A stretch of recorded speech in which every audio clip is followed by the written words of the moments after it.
So applying to Columbia was kind of a no-brainer for me. Just because I really like New York City, and I would have gone there anyways, eventually, maybe in my life. I didn't apply to all the Ivies, just Columbia and Yale. And I think there's something special about the department and how it operates and everything that really attracted me to the program there. I would say when it comes to choosing your ED or like early decision type school, it's probably one of the more important decisions you make as a college applicant. You need to be realistic with the expectations, but you also need to shoot for the stars. And it's like finding a balance between the two. Obviously, you need to like research and find which university you think you'll have the best time at, because obviously the early decision is binding. So if you do get in, you have to attend them no matter what. So you better apply to schools which you know that you will be happy at regardless of whatever happens then. The summer before your senior year in high school, right? The summer before your 12th grade, you have some time to figure things out, what you want to study and what you don't want to study. And that second part is really important. More than what you want to study, you need to narrow down your options first. So figure out what you don't want to study. Maybe you're really just not interested in history. Maybe you're not interested in mechanical engineering, right? Narrow down the options. And when you have a list of like 4, 5, things like that, then you can, choose something else. And even when you choose something in the college to apply with, right? You can always transfer into a different major, right? Unless it's something really competitive like CS or like electrical engineering and all that kind of things. But it really, you can always change your decision. And even then, after you graduate, you can still change the field you're working in. So it's really not the final decision of your life. It's really not as important as people make it out to be. Just go with what your heart says, to be honest. It's really important to like weave a narrative around who you are, and whatever you want to major in, just make sure that your extracurriculars and your profile and everything just points to that one thing that you really, really want to do. And that's basically what I did with all my projects and all my extracurriculars and everything like that. Just chill out, I guess.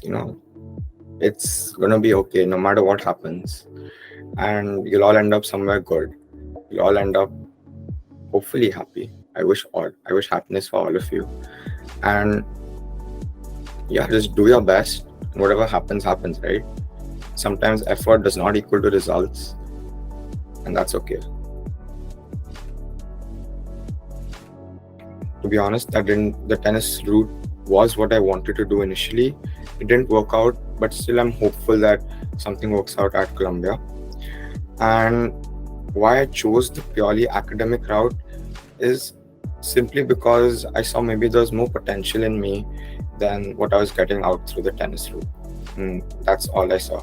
As a recruit, you can't really predict what coaches are going to think, right? And you really need to have your academics up there, especially as a D3 type of like D3 level recruit, where academics play a really important role. You need to make sure that you're above par, not just at par, but above par with your peers, and doing everything you can to keep up with the purely academic students. Yeah, it's a lot of pressure, but as athletes, we're used to it, right? Yeah, the toughest part of my application process was probably staying motivated. It wasn't like anything specific, that I had to get up and do this. But the entire thing about college applications is it just seems so far-fetched. Like, you like doing something on a particular day, will it really end up in the result I want? Because think about it, right? 2 years before you're applying for college, you're working on this random project with this random professor who you've never really met in person in your life. And you think to yourself in the morning, does me writing like 20 lines of code today really affect my position in the future? And pushing yourself to write, to do that extra bit of effort is really the toughest part of the college application process. It's not the essays, it's not this extracurricular or that research project or that internship. It's none of that. It's just waking up and knowing that you still have a long, long way to go and you still put in that effort. That's really the toughest part of the application process because it's long and it's brutal. And that's just how it is. Added was probably one of the main reasons why I was motivated in doing anything. Because if you asked me 3 years ago, Veer, do you have a Google Excel sheet with all your activities planned for the next year? I would say no, and it'd be silly to have that. But Added really brought that aspect of planning and organization into my life. And they Added really helps with a lot of things, whether it's like communication with coaches, whether it's planning out your day, your week, your year. They have everything down pat, right? The fact that you can call someone at 12 a.m. their time and ask them for help on an essay or a resume is just simply amazing. So in that way, Added is probably really, really cool. Just be honest, just be true to yourself, because that's what it really means.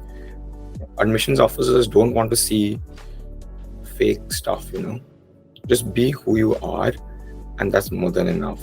Discovering who you are, discovering what your values are, discovering what it means to be a CS major or an economics major or a business major. That's what it means to be a college applicant.